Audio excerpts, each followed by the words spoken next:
하나님이 유다 장로들을 돌보셨으므로 그들이 능히 공사를 막지 못하고 이 일을 다리오에게 아뢰고 그 답장이 오기를 기다렸더라. 아민. 에스라서 5장은 성전 공사가 다시 시작되는 장면을 담고 있습니다. 하지만 그 과정은 결코 단순하지 않았습니다. 성전 공사가 중단된 시간은 길었습니다. 사람의 명령과 제국의 문서 앞에서 하나님의 일은 멈춘 듯 보였습니다. 그러나 하나님의 말씀이 다시 임하고 학개와 스가랴라는 선지자들을 통해 백성의 마음이 깨어납니다. 그들은 새로운 전략이나 현실적인 계산을 제시하지 않았습니다.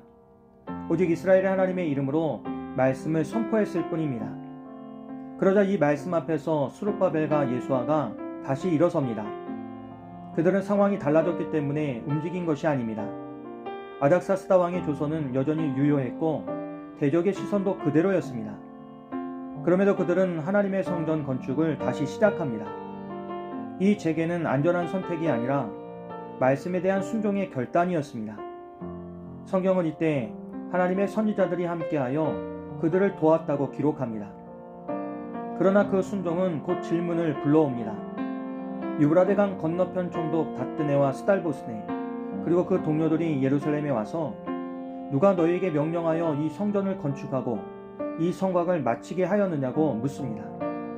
이는 단순한 호기심이 아니라 합법성과 정당성을 따지는 공식적인 조사였습니다. 그런데 이때 유다 장로들의 태도가 중요하게 드러납니다. 그들은 숨기지 않고 도망하지도 않았습니다. 오히려 그들은 우리는 천지의 하나님의 종이라고 말합니다. 그리고 그들은 자신들의 조상들이 하늘의 하나님을 노엽게 하여 성전이 무너졌음을 인정합니다. 동시에 바벨론 왕 고레스가 하나님의 성전을 다시 건축하라는 조서를 내렸고 성전 기물들이 반환되었으며 세스바사를 통해 기초가 놓였음을 증언합니다. 그들은 아직 성전이 완성되지 않았지만 하나님의 역사 속에서 이 일은 계속 진행 중임을 담담히 고백합니다. 그리고 성경은 이 모든 상황을 관통하는 결정적인 말씀을 전하는데 그것은 하나님이 유다 장로들을 돌보셨다는 것입니다.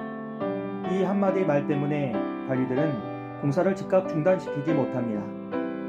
그들은 제국의 권한을 가지고 있었지만 하나님의 눈이 장로들 위에 머물러 있었기에 결론을 유보하고 다리오 왕의 답장을 기다릴 수밖에 없었습니다.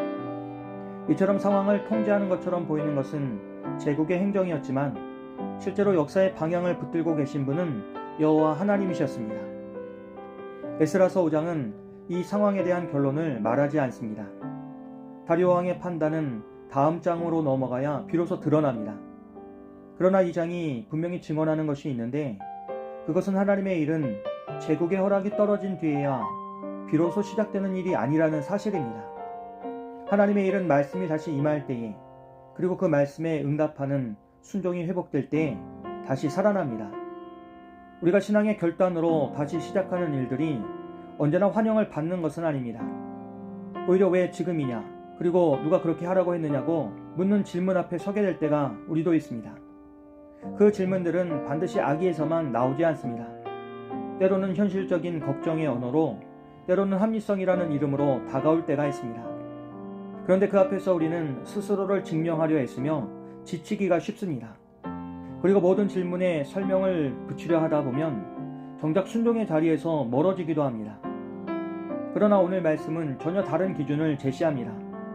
중요한 것은 모든 질문에 완벽한 답을 갖추고 있느냐가 아니라 하나님의 돌보심 가운데 있느냐는 것입니다.